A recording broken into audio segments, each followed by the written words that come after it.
It is so important that you need to make your own resume.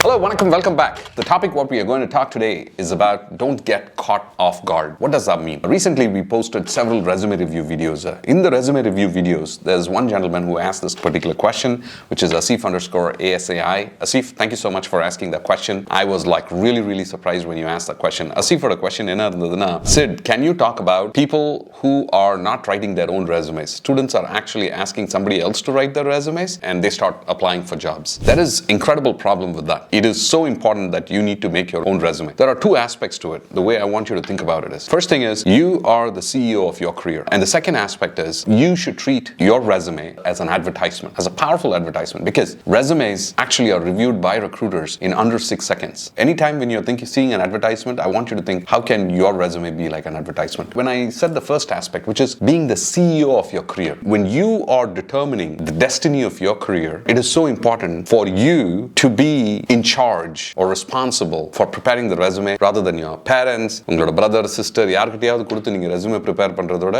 you have to be preparing because you are responsible for it. You are the CEO of your career. You cannot outsource that job. அத நீங்க யார்கிட்டயாவது கொடுத்து நீங்க பண்றது you will land into problems, and we are going to see that what are the problems going to be. The second thing is your resume as a powerful advertisement. If you are thinking about creating a powerful advertisement, most importantly, you know about yourself. You are the one who is most aware about who I am. So நீங்க தான் அதை எழுதணும், not somebody else. In case if you have given it to somebody else to prepare, என்னென்ன problem இருக்கும்? First the language with which it is written. When what is written in the resume and when you show up, a recruiter will be able to instantly identify you create a great resume. The recruiter actually called you stating that, hey, I saw your resume, it's amazing. He starts speaking to you based on what is written in the resume, and the language what you speak is totally different in the sense like you are a little off. They can figure it out in no time. So at the first place, they would automatically know that you are not the person who actually created the resume. So you're going to lose out that spot. The second aspect is when a resume is written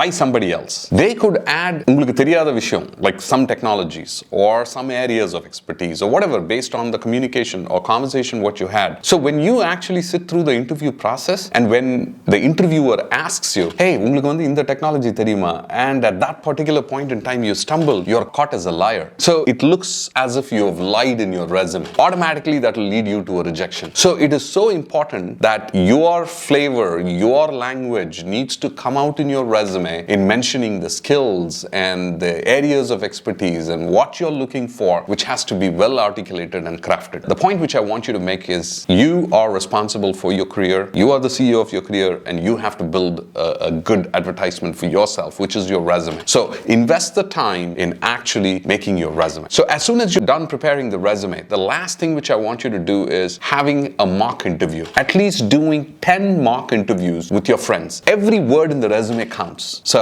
once you've written your resume, making sure that every technology, go over every word and making sure that you at least do 10 mock interviews with your friends. Ask your friends to interview you. The other thing which I want you to do is not just your friends. I want you to reach out to people who are working in other companies, people who have gone through that interviewing experience as to how interviews are being handled, people who have had some work experience. Attend some mock interviews. Call them up and let them know, hey, can I get some time? Can you help me with preparing for this interview? I want you to be the interviewer and I'm going to be the candidate. I want you to go ahead and interview me based on the experiences what you've had. When you do like 10 of these interviews, you'll have a good flavor in terms of how to actually walk in confidently into an interview and do well. That's the most important points. That's what I wanted to share. Thank you, Asif, for asking that question. I really appreciate. I hope this helps. For the time what you've invested, I'm forever grateful. Please share your thoughts and comments. For your comments is what really helps us build more content. All right, thank you again.